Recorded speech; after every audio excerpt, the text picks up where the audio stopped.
Nice to see you all, and I hope everyone is doing well. Today, I will discuss the negotiation technicals with the Australian negotiators.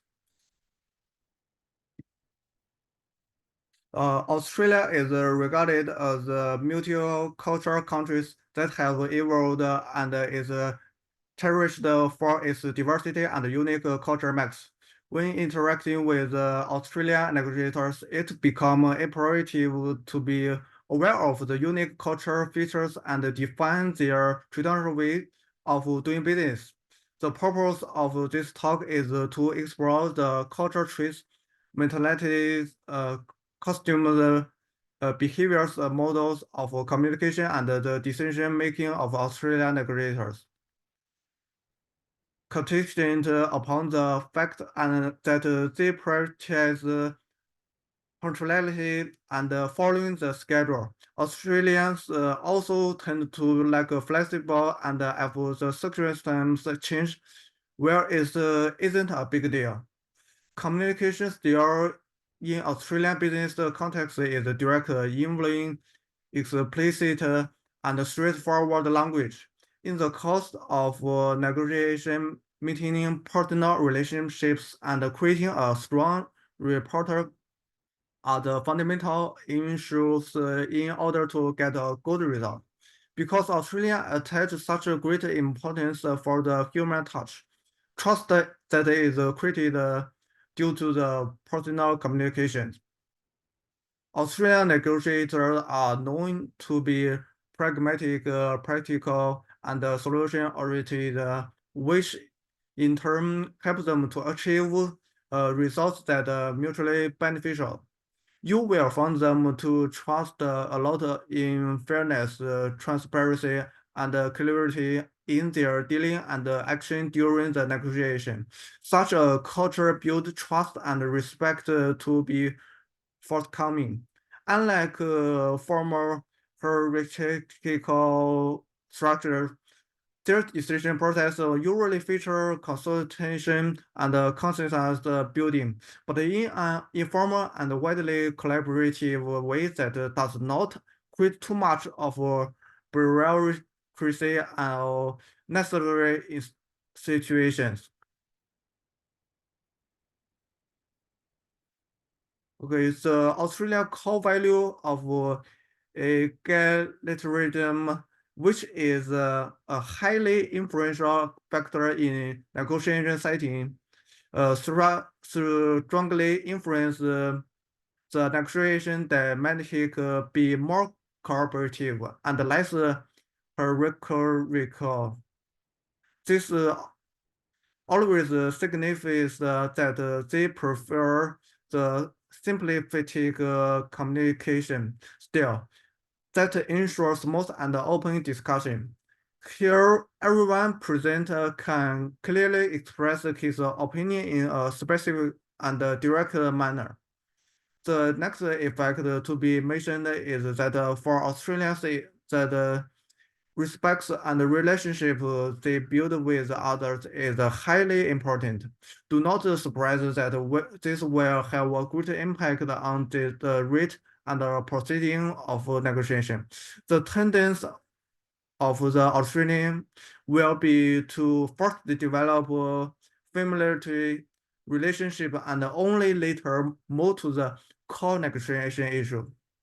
Indeed, the business is primarily based on these relationships, which are established on this basis that strong interpersonal relation and cornerstone of a profitable business transaction.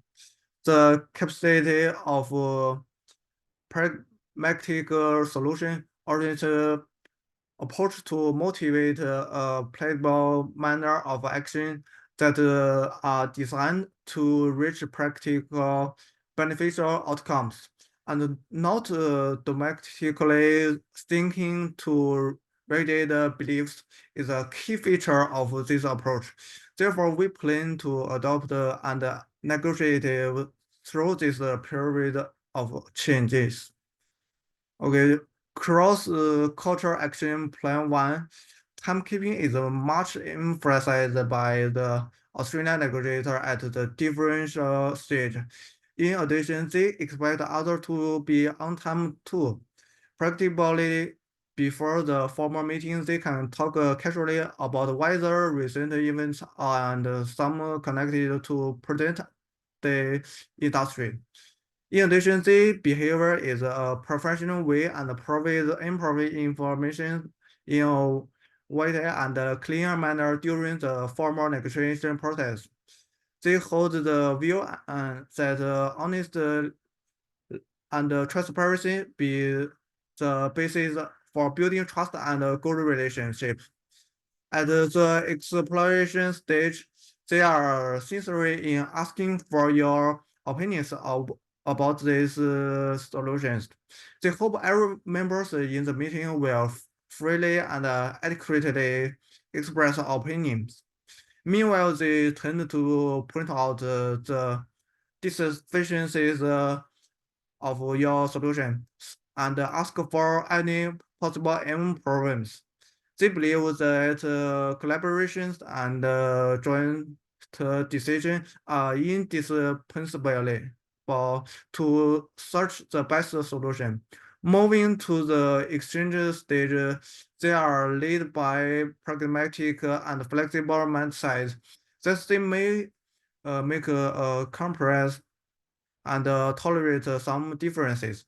Meanwhile, they hope their counterparts to hear the flexible in proposing possible solutions.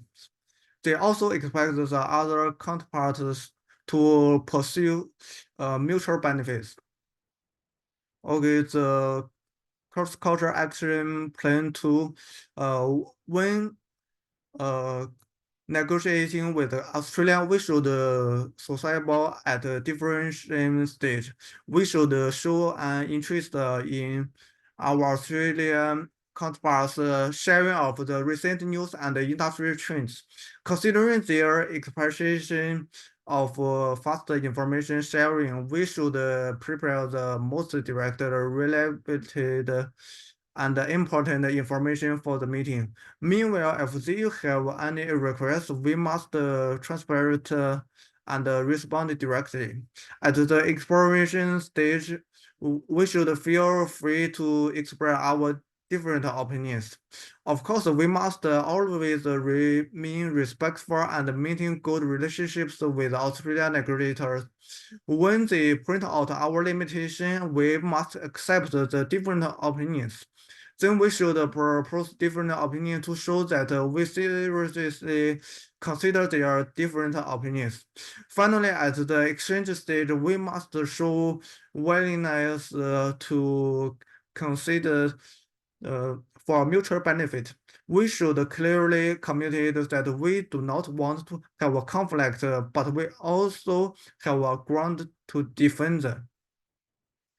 Okay, in summary, negotiating cross-cultural negotiation with Australia counterparts requires us to embrace a sociable yet professional tone, engage in direct communication skills, prioritize personal reporting building, and maintain a flexible solution-oriented mindset. By consciously adopting our approach to allies with Australian emphasis on equality, pragmatism, and transparency, we increasing our chances of forgiving, productive, and mutually beneficial business partnerships. Okay, thanks for your listening.